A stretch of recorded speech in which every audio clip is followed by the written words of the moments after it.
मैं चर्चा इनसे कर रहा था कि पूरे देश के जिनको नेता, तमाम नेता हमसे नाराज चल रहे हैं। हम समझ ही नहीं पाते कि नाराज क्यों हैं वो।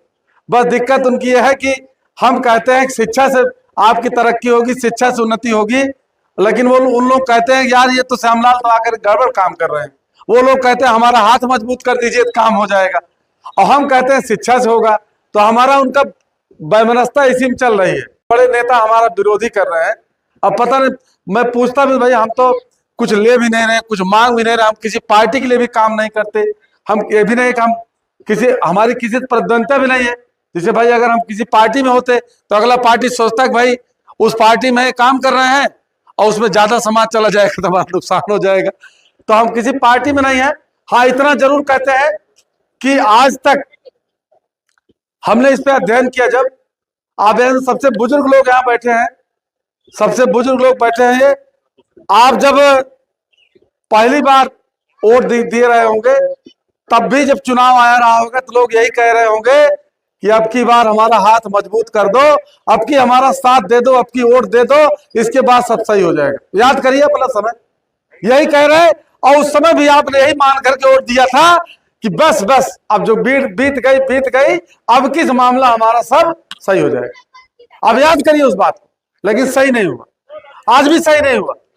आज सबसे खराब हालत में जो कभी दुनिया को सभ्यता दिया, लहरों पे शासन किया, देश दुनिया के मार्ग की खोज किया और इतने महान बलशाली राजा पैदा किया जिस समाज ने, राजा बलि वगैरह को संगी साटा हराना मुश्किल था। मतलब कि आमना सामना उनको हराया ही नहीं जा सकता था। तो छल का प्रयोग किया गया, धोखे का प्रयोग किया गया। निषाद राजगुह, तीरथ राज निषाद, इसको तब कहानियां सब जान रहे हैं, बताने की जरूरत नहीं है कि राजा दशरथ से युद्ध हुआ, उसका परिणाम क्या हुआ था, सब चीज आप लोग जान रहे हैं। तीरथ राज निषाद और राजा दशरथ में जब युद्ध हुआ उसका परिणाम आप लोग जान रहे हैं। हम उस पर नहीं जा रहे हैं, ये सब चीजें आप सब जान रहे हैं। हम इस पे आना चाहते हैं, ये हम क्यों पीछे हैं, पिछड़े क्यों हैं, हम ये सवाल आपसे करने आए हैं। अभी इसके पहले हम कार्यक्रम में आए थे तो हमने यही बात किया कि अगली बार जब आएंगे तो सवाल इस बात पे होगा हम पिछड़े क्यों हैं। इस पे आप लोग सोचिए, विचार करिए। आप देखेंगे जब बहुत सारे लोग कहते हैं कि हम पिछड़े हैं, हमारी बुद्धि कम है, दिमाग कम है।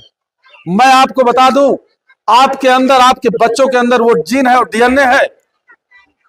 ये महान बलशाली राजाओं का डीएनए इनके अंदर हमने टेस्ट किया है। ये कहीं से कमजोर नहीं है। लेकिन सबसे बड़ी समस्या आपकी है कि आज ये कलम युग है, आज ये शिक्षा का युग है, कलम का युग है। तीर तलवार का युग नहीं रहा, ये कलम का युग है। पंडित जी लोग कहते हैं घोर कलयुग चल रहा है।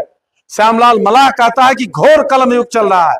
और कलम युग में जो कलम की ताकत नहीं जानेगा, जिन लोगों ने कलम की ताकत को जान लिया वो आगे बढ़ गए, वो आगे निकल गए। आप लोग कलम की ताकत आज भी नहीं जान पा रहे हो।